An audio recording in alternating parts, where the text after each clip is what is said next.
Delta FM, Municipal 2020. parole de candidat. Bonjour à tous, bienvenue sur Delta FM, j'espère que vous l'avez noté sur votre agenda. Le 15 mars prochain, c'est le premier tour des élections municipales. Il va falloir aller voter pour votre futur maire.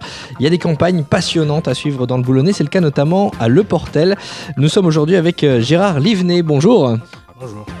Parlez bien dans le micro parce que les auditeurs ont envie de vous entendre. Nous sommes aussi avec Mélanie Louvre, bonjour Mélanie. Bonjour Jérôme. Vous êtes journaliste à la semaine dans le Boulonnais et ensemble nous allons essayer de se connaître un petit peu plus Gérard Livenet. Qui est-il ? Quel regard porte-t-il sur le bilan du maire sortant ? Quel est son programme ? C'est parti pour Parole de candidat.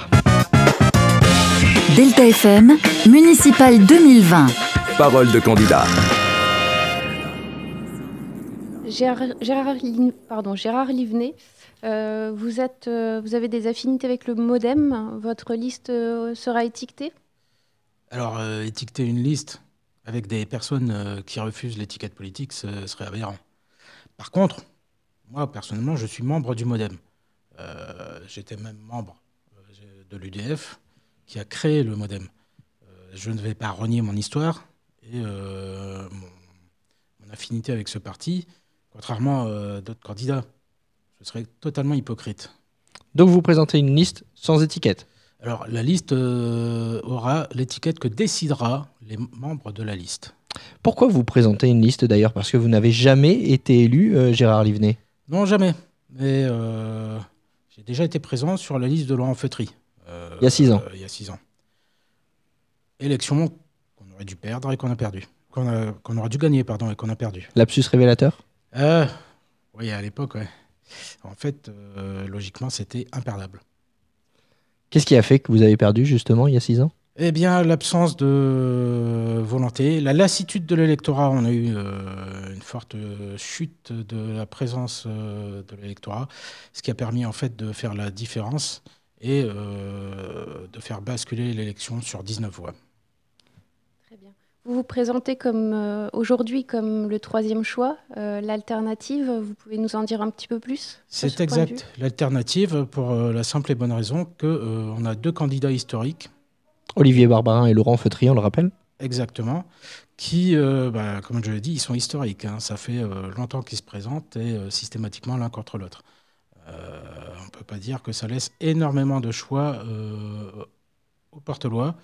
Et la raison principale de ma présence, c'est justement de proposer un choix différent qui est lié au fait que j'ai observé que le vote de défiance augmentait de façon considérable sur notre commune.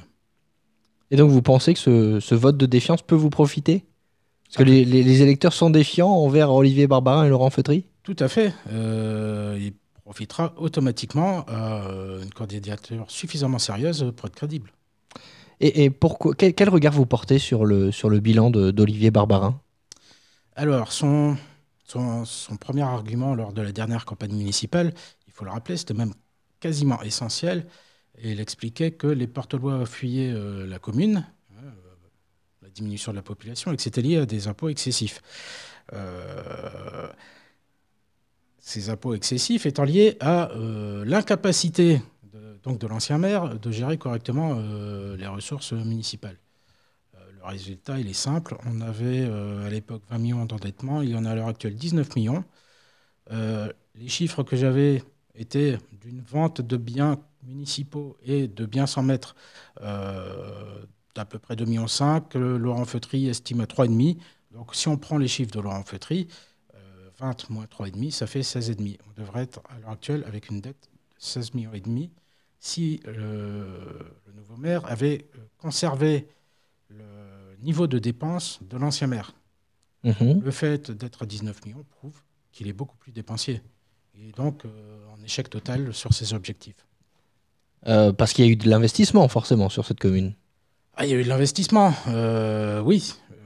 Est-ce qu'il était nécessaire faire des balcons ? Alors, oui, ils ne sont pas désagréables. Est-ce qu'ils étaient nécessaires ? Je ne suis pas sûr qu'en période de disette financière, ils aient été nécessaires. Ce sont des exemples, des petites choses. L'autre investissement, mais c'était des investissements qui étaient déjà prévus par l'ancien maire. Donc, par ailleurs, il a accéléré certains travaux dans la voirie, ce qui est bien. J'ai observé qu'il a fait un peu de parking, ce qui est bien, mais il l'a mal fait. Pour la simple et bonne raison que derrière, au lieu d'utiliser des systèmes permettant à l'eau d'être absorbée, en fait, on a des systèmes qui imperméabilisent le sol. Donc c'est mauvais, très mauvais. Donc vous l'auriez peut-être fait autrement et justement, on va essayer d'en savoir un petit peu plus sur votre programme. Donc vous imaginez des solutions innovantes. Vous parliez de voirie, vous avez des idées en tête? Alors oui, la voirie est encore dans un état catastrophique dans pas mal de quartiers. Et franchement, quand je dis catastrophique, moi-même j'y vais. J'ai une petite voiture et on se croirait vraiment dans le désert. Je reprends votre tract pour vous poser quelques questions sur votre programme. Puisque c'est un tract que vous distribuez en ce moment à la population. Vous dites que si vous êtes élu, vous serez plus transparent que les maires précédents. C'est-à-dire que vous publierez les comptes, les subventions, les contrats de la commune? Tout à fait. Tout doit être public. Et la raison est simple.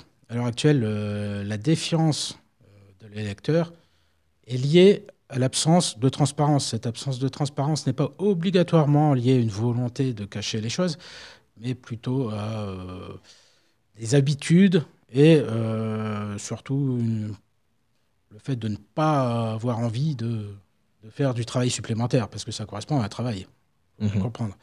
Et donc pour moi, la meilleure méthode pour éviter ce qu'on appelle les fake news depuis l'époque de M. Trump, la seule méthode, c'est d'afficher tout. Et aussi, vous proposez, si vous devenez maire et que vous battez donc Olivier Barbarin et Laurent Feutry en mars prochain, vous dites, voilà, même s'ils ne sont pas élus, je les consulterai quand même pour mettre en place des projets. Oui, tout à fait. Toutes les personnes qui se présentent à l'élection municipale doivent être régulièrement consultées, ne serait-ce que pour de la politique générale, publique, de l'urbanisme, voire sur les dépenses. Personne n'a la science infuse, et donc derrière, automatiquement, il vaut mieux consulter un maximum de personnes pour avoir le plus d'idées possibles, de façon à choisir les meilleures. Vous proposez également, puisqu'on parle de consulter les élus et les non-élus, proposer des réunions régulières avec la population? Alors non, ce ne seront pas des réunions. Le concept qui existe, il a des limites. J'en ai entendu parler par beaucoup d'élus. En fait, c'est la réunion de quartier. Ça fonctionne bien au départ, et ensuite ne viennent que les gens qui sont directement concernés par quelque chose, ou les gens qui sont directement concernés sur le plan politique ou pour soutenir un candidat ou l'autre. La réalité, c'est que derrière, je l'ai observé dans certaines municipalités, une consultation de la population se fait, mais ils la font en général en période électorale. Moi, je propose simplement de la faire au moins 2 fois dans le mandat. C'est-à-dire de passer chez les gens. On a des élus, ils sont suffisamment nombreux. On peut les faire passer chez les personnes. Si ces personnes sont absentes, on leur laissera un avis de passage. Et avec un questionnaire très simple, très concis, permettre d'orienter la politique générale de la municipalité sur un domaine particulier. Ça peut être la sûreté. Contrairement à ce que les gens croient, la sécurité, c'est la sécurité, par exemple, contre l'incendie ou les inondations. La sûreté, c'est tout, les biens, les atteintes aux personnes ou aux biens. Donc, tout ce qui est, en gros, délinquance, criminalité. Ça peut être ça. Ça peut être... C'est-à-dire, par exemple, concrètement, vous êtes pour, vous, ou contre la vidéosurveillance? Je suis totalement pour. Elle a montré des résultats. Et si vous consultez la population et que la population vous dit « nous, on est contre » ? Dans ce cas-là, je suivrai l'avis de la population. Ce sont des dépenses. Voilà, ce sont les genres de choses sur lesquelles vous pouvez consulter la population si vous êtes élu. Tout à fait. Ok. Vous aviez déjà évoqué le souhait de préserver la falaise. Comment vous souhaiteriez agir? Alors, en fait, ce que j'ai observé, c'est depuis quelque temps, assez peu de temps en réalité, une fréquentation parfois anormale de personnes sur la falaise qui se garent du côté falaise elle-même. À une période, j'ai compté plus de 20 tonnes sur la falaise nord qui est des véhicules qui étaient posés carrément sur le muret, quasiment, à longer le muret. Vous imaginez que moi qui ai fait de la résistance des matériaux, puisque je suis mécanicien de marine, j'ai du mal à observer une masse pareille en train de peser sur une falaise qui n'est pas neuve. Donc, il faut absolument empêcher ça. C'est une catastrophe. En plus... Donc comment vous faites alors vous interdisez le stationnement à cet endroit, vous créez d'autres parkings? Non, il y a une méthode plus simple qui est utilisée un peu partout. Hein. Soit on met des piquets, soit on met des bornages. Donc interdiction de stationner. Total. Il faut protéger cet ouvrage. Refaire une falaise de cet ordre-là, si on devait avoir un effondrement, et imaginez qu'en plus cet effondrement arrive avec des personnes dessus, je suis désolé, je ne peux pas accepter ça. C'est totalement inconscient. On a un problème similaire avec le pont. Le pont avec un laxisme. Le pont de l'Entonnoir, c'est ça? Oui, le pont qui est au-dessus de la zone appelée l'Entonnoir. En fait, c'est l'ancien ruisseau qui se jette dans la mer à ce niveau-là. Eh bien, ce pont est en train de partir en morceaux.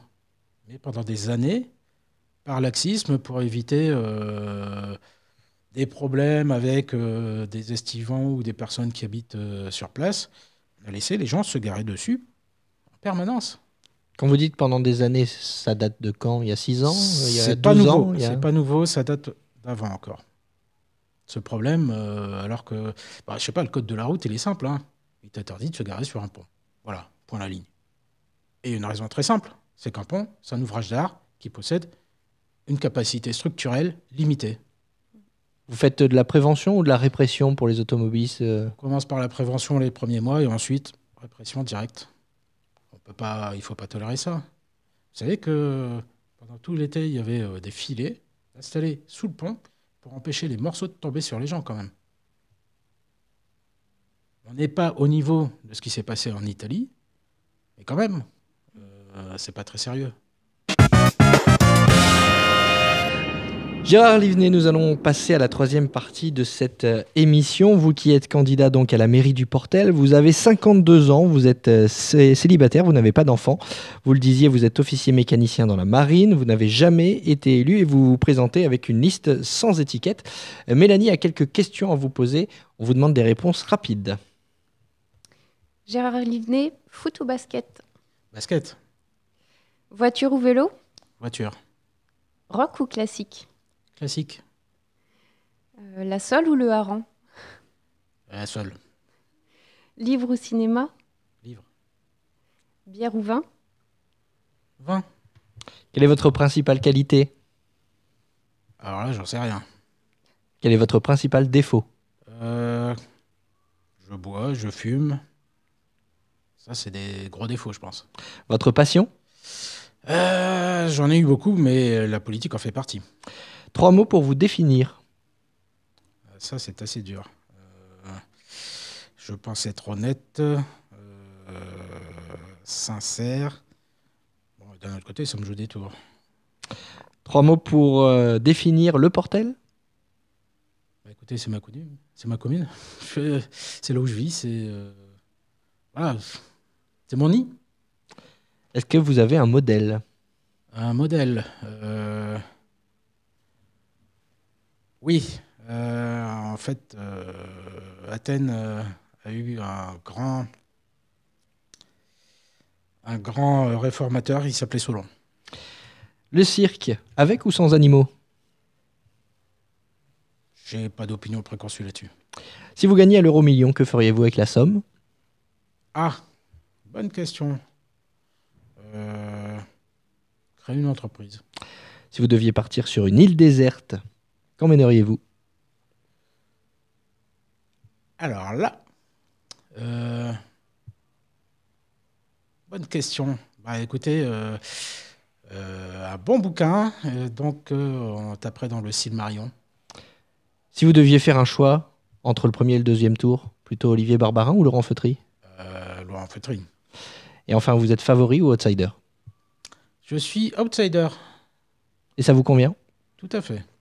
Merci beaucoup Gérard Livnet d'avoir répondu à nos questions. On rappelle, vous êtes candidat à Le Portel. Nous recevrons dans une prochaine émission les autres candidats dans cette commune, à savoir le maire sortant, Olivier Barbarin, et son éternel opposant, Laurent Feutry. Merci à vous, bonne journée. Parole de candidat à retrouver aussi en replay et en vidéo sur deltafm.fr et Facebook.